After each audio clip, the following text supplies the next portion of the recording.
तो यदि हमने 3000 साल उस पीड़ा को झेली है, तो क्या सामने वालों को 10 साल झेलने का अधिकार नहीं है? सबसे बड़ी बात यह है कि यदि अब भी हम नहीं जागे तो निश्चित रूप से मान के चलना कि ये आखिरी पीढ़ी है। अभी मैं राजगढ़ गया था, तो राजगढ़ में हमारे एक कर्मचारी साथी मिले। वो अपनी सरनेम जो है वो अपनी कास्ट के हिसाब से लगाते हैं। तो मैंने पूछा उनको, मैंने कहा यार बहुत सारे लोग जो है अपने कास्ट के को सरनेम के रूप में नहीं लगाते हैं, आपने अपने नाम के आगे भील क्यों लिखा हुआ है? तो उन्होंने कहा साहब ये भील मेरी अस्मिता है, मेरी पहचान है, इसके बिना मेरी कोई पहचान नहीं है। अगर मैं भील की जगह कुछ और लिख दूंगा तो मेरी अपनी पहचान खो जाएगी। तो मेरा ये मानना है कि हम अपने बच्चों को बड़ी बड़ी स्कूलों में पढ़ा रहे हैं, बड़े बड़े कॉलेजों में पढ़ा रहे हैं, और वो अपने साथियों के साथ अपनी जाति और अपनी बिरादरी को साझा करने से डरता है। आपको ध्यान होगा जब आपसे आह्वान किया गया था तब हमने आपसे बोला था कि आप अपने परिवार को भी लेकर के आइए, अपने बच्चों को भी लेकर के आइए, अदरवाइज आपके बच्चों को यह भी पता नहीं चलेगा कि हम हैं क्या, हम कौन हैं। जिस तरीके से कुछ लोग ये प्रचारित कर रहे हैं कि जिस परिवार में एक बार आरक्षण का लाभ मिल गया उसके परिवार को दोबारा आरक्षण का लाभ नहीं मिलना चाहिए। भाई क्यों मिलना चाहिए? मैं आईएएस ऑफिसर बन गया, मेरा बेटा पढ़ रहा है, आप कह रहे हो कि उसको आरक्षण की जरूरत नहीं क्योंकि वो आर्थिक रूप से सक्षम हो गया। मैं मानता हूं कि वो एक आईएएस का बेटा है, आर्थिक रूप से सक्षम हो गया, मगर मैं तब तक ये बात नहीं मानूंगा कि एक परिवार में एक व्यक्ति को आरक्षण मिलना चाहिए जब तक कि मेरे बेटे को कोई ब्राह्मण अपनी बेटी दान नहीं कर दे या उससे उसका संबंध नहीं बना दे।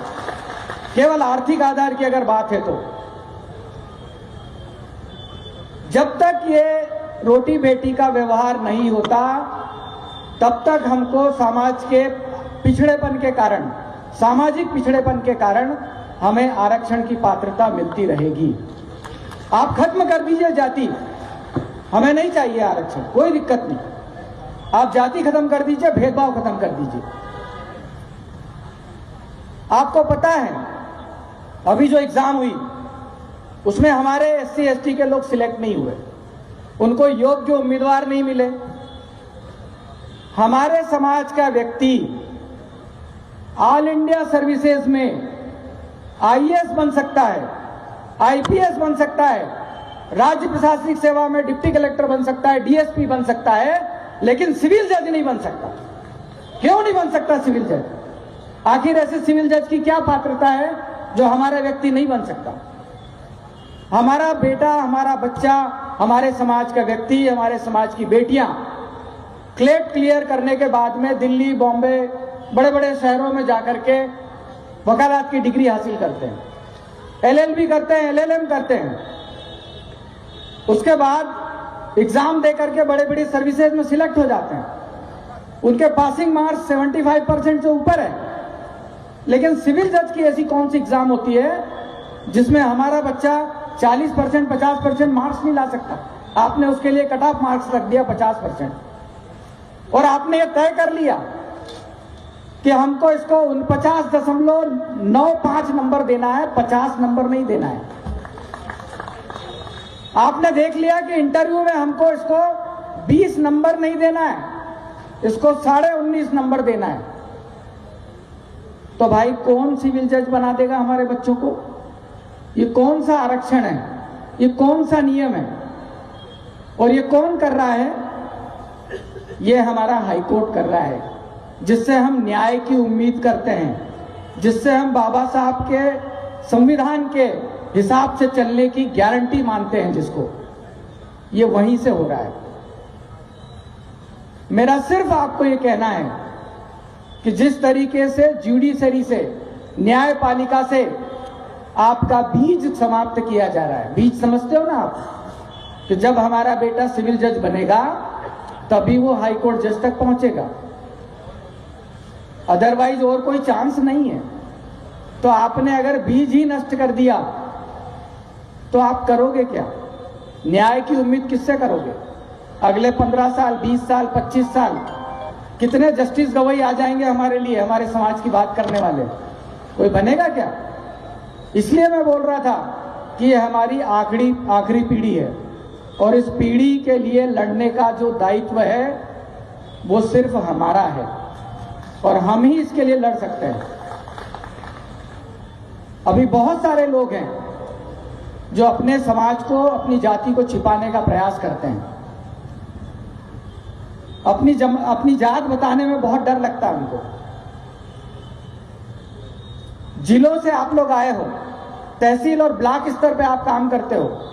आपने देखा होगा यदि आपका बॉस अनरिजर्व्ड हो तो वो बिल्कुल आपका बहुत जरूरी है।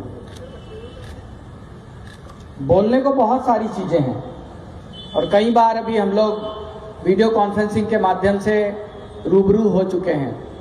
अभी राजगढ़ में जो जिला स्तरीय कार्यक्रम हुआ था उसमें भी हम लोगों ने आपस में बातचीत करी थी। मेरी बातचीत का जो सारांश है वो सारांश यही है कि हमें अपना अस्तित्व कैसे बचाना है, हम अपने अस्तित्व को कैसे बचा सकते हैं।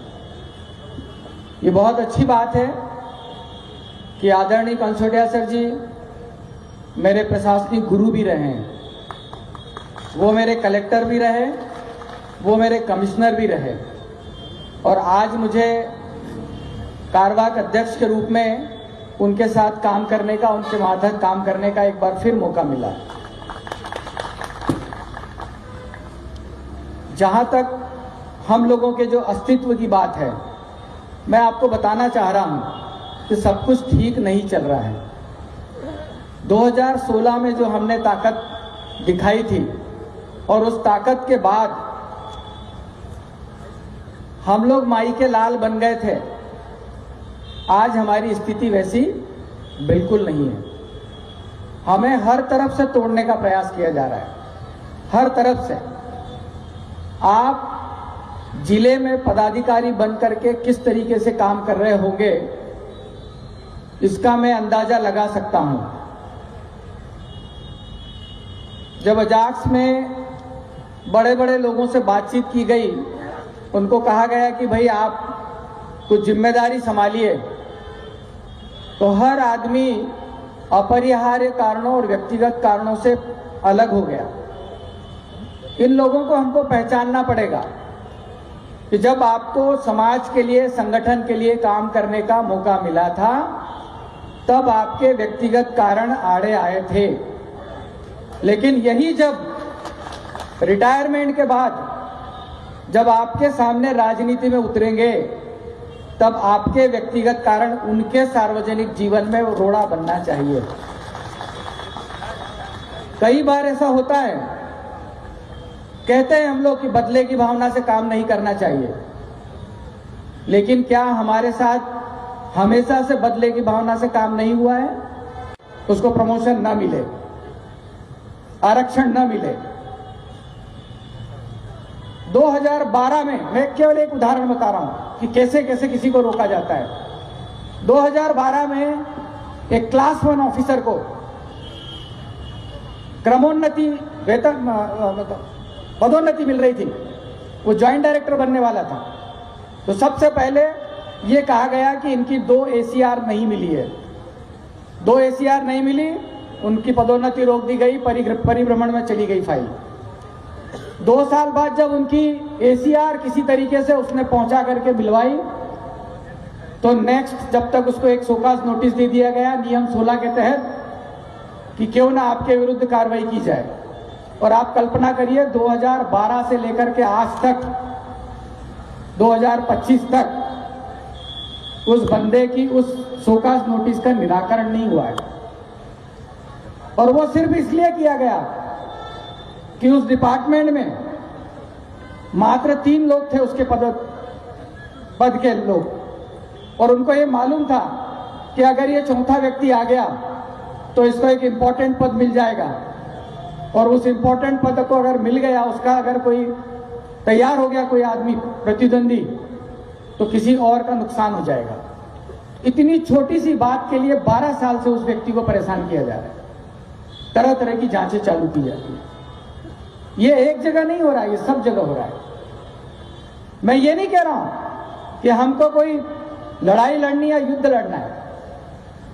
हमारी लड़ाई किसी धर्म से नहीं है, हमारी लड़ाई किसी समाज विशेष से नहीं है, हमारी लड़ाई किसी जाति विशेष से नहीं है। हमारी लड़ाई एक विचारधारा से है, और उस विचारधारा से हमको तब तक लड़ना पड़ेगा जब तक उस विचारधारा को हम समूल नष्ट नहीं कर देते। नियम है कि जब भी उनके यहाँ कोई ईद की नमाज पढ़ाई जाती है तो उस दिन वो सारा पैसा अपना ज़कात के रूप में इकट्ठा करते हैं, और लास्ट में बताया जाता है कि आज की नमाज के बाद में इतने हजार रुपये या इतने लाख रुपए उपस्थित, जिसकी जो इच्छा है वो देता है। पुराने जमाने में भी अगर आप राजशाही पद्धति देखोगे तो उसमें भी कहा गया है कि व्यक्ति को अपनी कमाई का 6वां हिस्सा, यानी लगभग 15% के आसपास सामाजिक गतिविधियों में खर्च करना चाहिए, आपकी व्यक्तिगत आवश्यकताओं के अलावा। और यदि आपने ये करना शुरू कर दिया तो निश्चित रूप से मान के चलो कि हमको हमारे अधिकारों की भीख नहीं मांगनी पड़ेगी। हमारे समाज का प्रभुत्व इतना होगा शासन में, प्रशासन में, राजनीति में,